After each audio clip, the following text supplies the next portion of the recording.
Stay tuned for today's Antidote, brought to you by the Renegade Success Network. Today's Antidote features a healthy dose of thought-provoking insights and information for business owners, entrepreneurs, leaders, and nonprofit professionals. Each day since March of 2020, this program has offered that one thing to help you continue on your own unique pathway to success. And now, Renegades, we bring you Bob Graham and Tom Brush.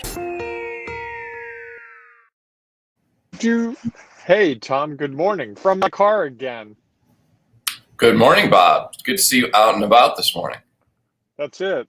Yeah, I wish I had a better excuse to be out and about, but it'll work. You know, you got to do what you got to do in life, right? You have to do what you have to do. There is no doubt about that. Well, good morning, everyone. I'm Tom Brush. That's Bob Graham. And this is today's Antidote.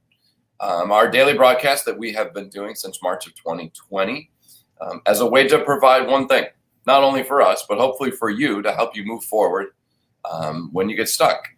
And you may use that today, or you may use this tip somewhere down the road. But by the end of the show, we're going to provide our one thing. And we hope that throughout you will share your comments because it enhances our show. And if you come up with a unique one thing, because we are renegades, so we are going to have different ideas and thoughts, please share your one thing, because I'm sure that by putting it out there, it will be beneficial to someone. Again, whether it's today or in the future. So please feel free to join us with comments and share your thoughts. Today, we are talking about all week this renegade, the idea of being a renegade. And the question we're asking today is, are you one? How do you know if you're one? So why don't you just kick us off, Bob, with some thoughts, as long as you can see through the sun. I can. I've got to just keep my head down a little bit.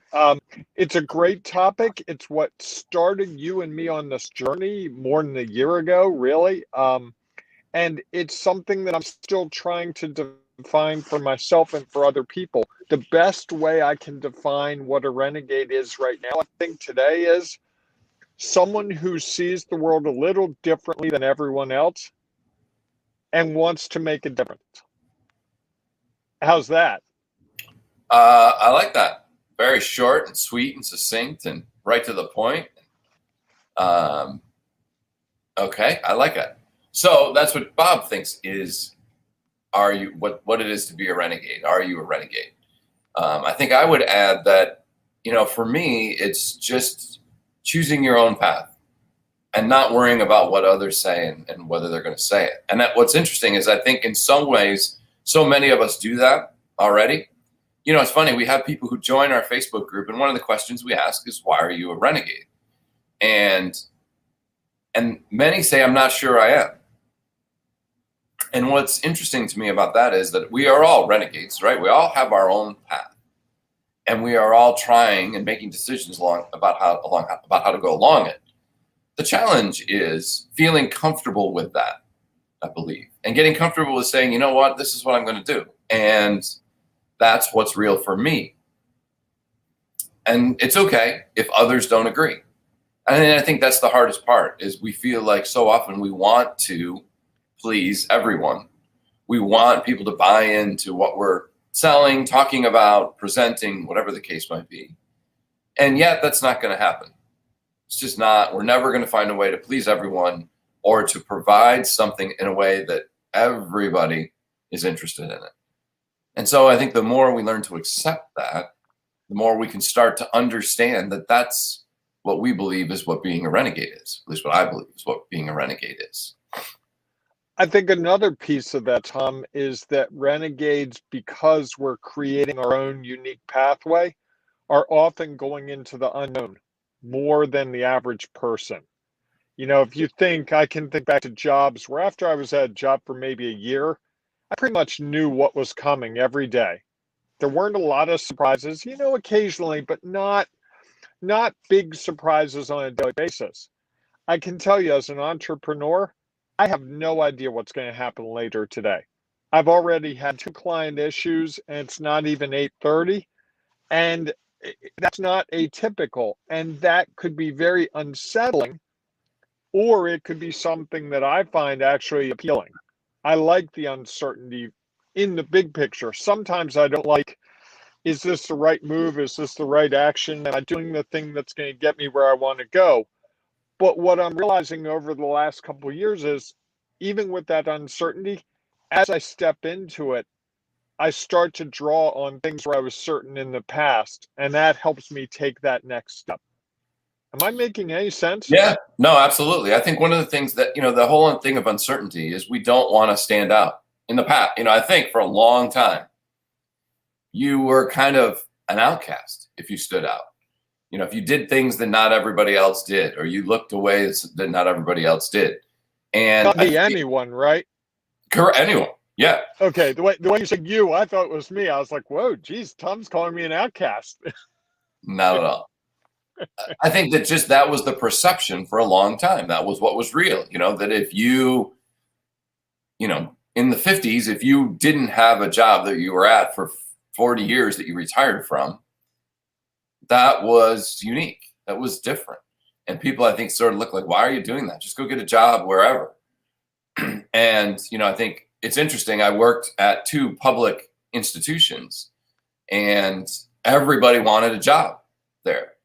We put an ad out and there would be hundreds of applications because people wanted that comfort, that stability of they don't often fire people. You can get in there, you get great benefits, great retirement. You pretty much check in at 8, check out at 5, don't think about it after that, and you can move on forward. And I think people enjoy the safety and comfort of that stability.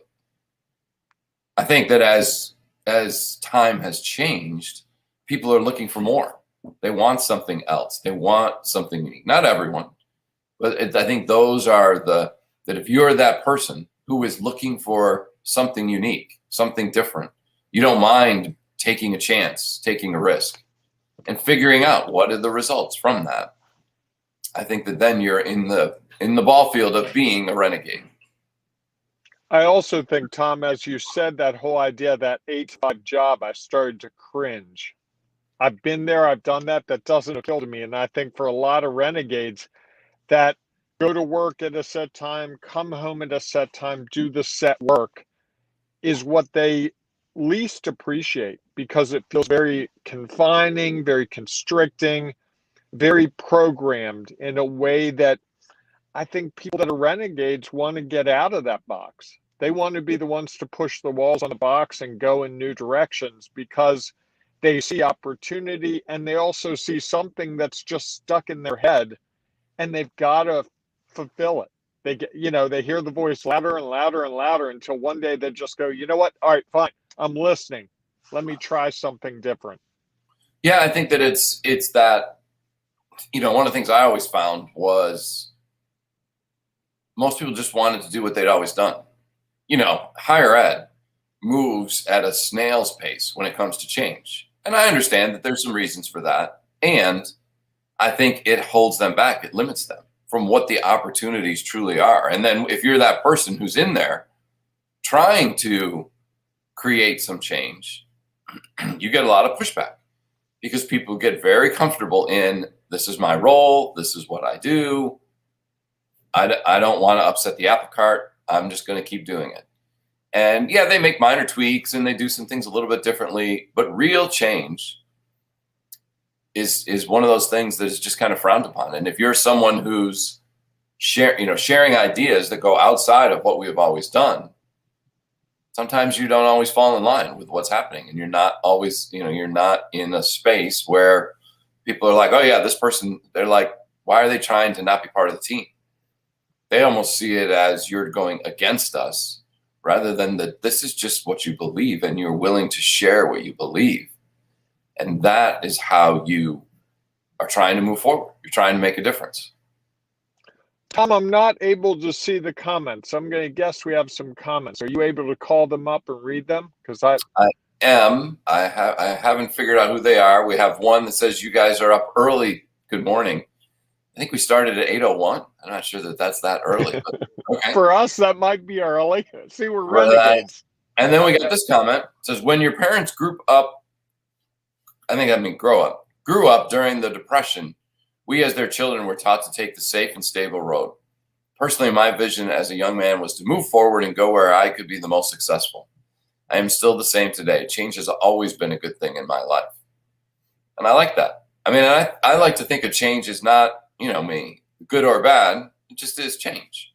And, my thinking is that if I'm judging whether it was good or bad, spending more time on that than what did I learn from it and how did I move forward from it. And I love the fact that people are willing to accept change, because I think that's inevitable. Things change around us all the time. I got in this morning, popped on this show, and you're in your car, and I'm like, well, that's interesting. I didn't know Bob was going to be in his car. That's something different. And we just have to figure, I didn't worry about it. Just, all right, we'll move forward. Although I'm not going to say that, but what were you going to say? I think I remember the last time that you broadcast from your car. Actually, it was 2 times ago, and then I crashed it. Yes. Oh, it was 2 times ago? All right. Yeah, it was 2 times ago. But the 2 were completely unrelated, just so we're clear. Okay. Very good. but I do have visions of that too, every time.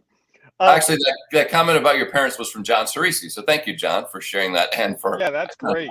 That's great. Yeah, I really appreciate that comment. And I think that's something that, as we look at the last 50, 60, 70 years, it's not surprising that younger people today are embracing more of that idea of entrepreneurship, more of that idea of being a renegade, because they watch their parents, who were really loyal to their work, get unceremoniously dumped by their employer in 2008, 2009.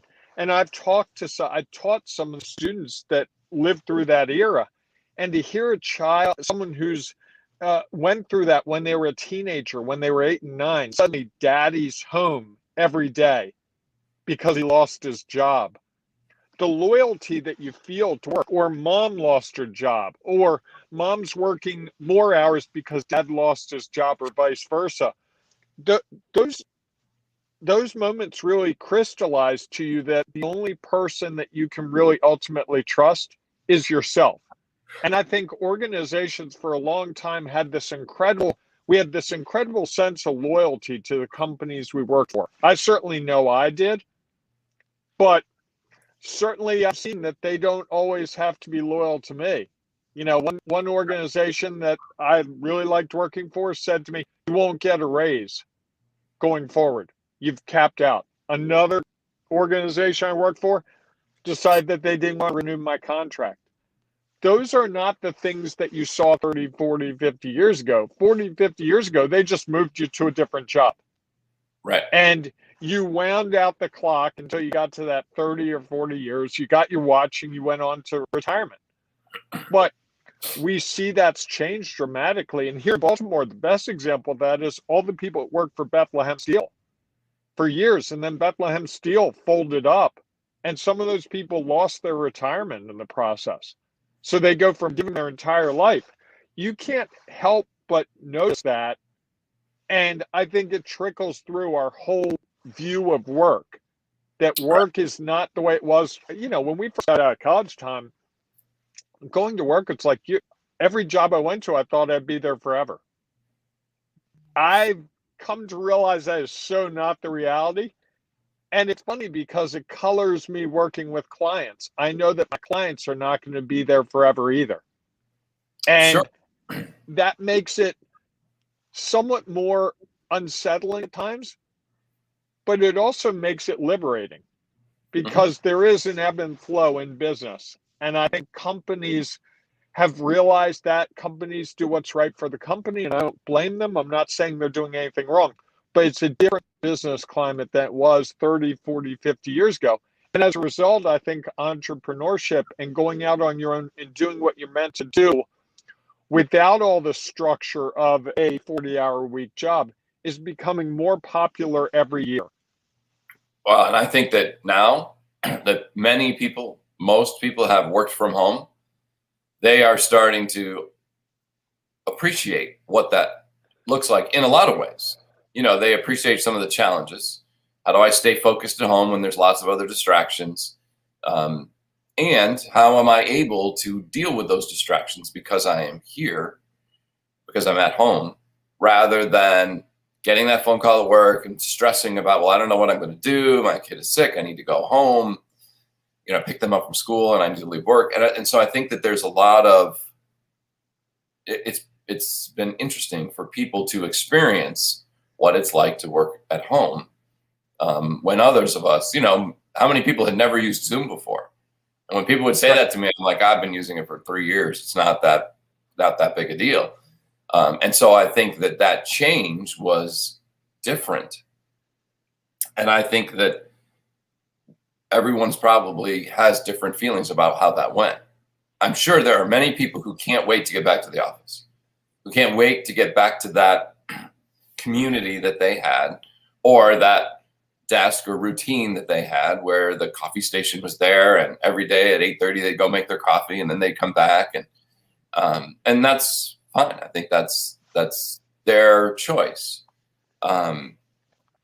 And I think that there are still lots of other changes that will come because of what people have seen over the last year or so.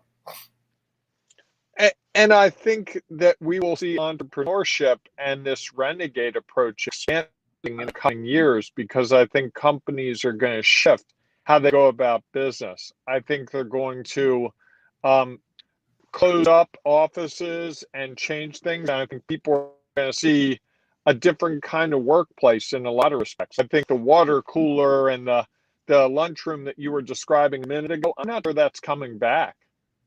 I don't know what that's going to look like. And I think more people, because they've gotten comfortable working from home and being more on their own, because when you work from home, I don't care who your boss is, you're really an entrepreneur. Right. You're doing what we're doing. I can tell you, it's the same. You're guiding your day. You're figuring out what to do next. You're somewhat isolated. That's just the entrepreneurial journey. And I think a lot of people are going to say, you know what, I kind of like that flexibility. I kind of like that freedom of being able to set my own course. I might give that a try. And I think that's a great thing. I think the biggest change in entrepreneurship in the last 30 or 40 years is it's become normalized. There are people in high school who say, I want to go be an entrepreneur, and they're finding college programs that teach that. And that's what their career is going to be. That wasn't available when we were in college in the 80s and 90s. Yeah, people we're just starting to think about it, and they were even seen as, that's interesting. Why would you do that? Why wouldn't you just go and do something completely different? So what's wrong with you, right? That's what, correct. That's what, and now we've gotten to this place where if someone explains a really good business idea, it's like, hey, you should go do that. What's wrong with you for not doing it? Right? Why wouldn't you do it? We've turned 180 degrees in just 20 or 30 years. I would agree. So one of the things before we provide our one thing, I want to share just as a reminder that Bob and I have delved into the world of Clubhouse. So for those who don't know, Clubhouse is an app that you can get on the iPhone or an iPad. And it's just an opportunity for people to come together and talk about different topics. So Bob and I are on there hosting a room 3 days a week. If you are not yet a member of Clubhouse and you would like an invite, just ask one of us. We're happy to come in and provide it for you, as long as we have them. They are somewhat limited. But we had a great conversation with some intentions yesterday to launch People's Week. Tomorrow at 1 p.m. Eastern Time, we'll do a leaders check-in and check-up. And then on Friday, one of my favorite ones is the lessons learned and shared. I think that's, it's a great opportunity for, people to see and understand, like, what did I learn over this past week? And if I share it, who else might benefit from what I have learned? And when you put a community together of people having those conversations, I think it adds real value and it helps people figure out how to move forward. And that discussion yesterday, Tom, that we had moved into a really interesting area. We were talking about intentions, and one of the participants asked, do you write them down? Which really led, we had 5 or 6 people, I think, in that group, and we were talking about it. And to hear people's insights on something about how they go about looking at their intentions when they plan them really helped me as a business leader see other ways to look at the world. No one told me what to do. No one told me what I was doing was wrong, but I was able to cobble together some things from what other people said and say, hey, wow, this might be a better way for me. And that's what I like about Clubhouse. I think it's a great water cooler kind of replication where you just go in, there's a topic, we start with the topic, but each time we've done it, it's moved in its own unique direction. Because gathering renegades, you wouldn't expect anything less, right? Absolutely. So, Bob, do you have your one thing for today? I think one thing I would offer is if you feel like you might be a renegade, if 1% of you thinks you're a renegade, I hate to tell you, you're probably a renegade. Funny you should share that. Mine was going to be, is, if you're asking the question, am I a renegade? You are likely a renegade. Those who don't, Funny how we didn't pre-program this in matches. Yes, very much so. I think that if you're willing to consider that you might be it, that means you've done some things that have led you around on your own way. You've chosen that direction. You've made those decisions, even though they may not have been popular. They may not have put you in the best light with someone. They may not have been well accepted, or everybody loved them and thought they were great. You did it because you made the choice, the conscious decision to move in the direction that you felt was best. And so I think if you are asking the question, you are a renegade. So if you've asked yourself that question and you're not yet a member of our Ring of Renegades Facebook group, you should definitely join, because that's where the rest of us are hanging out. It's easy to find. You just go to Facebook and search for Ring of Renegades and then ask to join. Now, it is a private group, and so you do have to ask, and then you just need to tell us why you're a renegade. And it is okay. And many people have written, I'm not sure I am, and I want to see. So that's all you have to do, and you can come be a part of our growing community. It's a private community so that we have that opportunity to share those ideas. And you're not going to be judged. You're not going to be questioned. You're able to share what is real for you. And we find that that helps us continue to take our next step along our own unique pathway to success. So join us in the Ring of Renegades, and you can be a part of this group as well. Any closing thoughts, Bob, before we wrap up today's show? If you're thinking you might be a renegade, there is a book I just wrote called The Renegade Way that might help clarify it for you more. And in that Ring of Renegades, you can find information for that, or you can contact Tom or me, and we'll be happy to show you how you can get a copy of that book. Absolutely. All right, everyone. Thanks so much for joining us today. We hope that we will see you tomorrow morning, 8 a.m. Eastern Time, for our next edition of today's Antidote. Have a great day, everyone, and we will see you soon. Carving your own path is tough. You want and need a community to offer you insights and advice, share inspiration, provide support, and save you time and money. But where do you find all that? Here's the easy answer: the Ring of Renegades Facebook group, where leaders, entrepreneurs, and business owners identify their next steps. Here's some of what you will find at the Ring of Renegades Facebook group.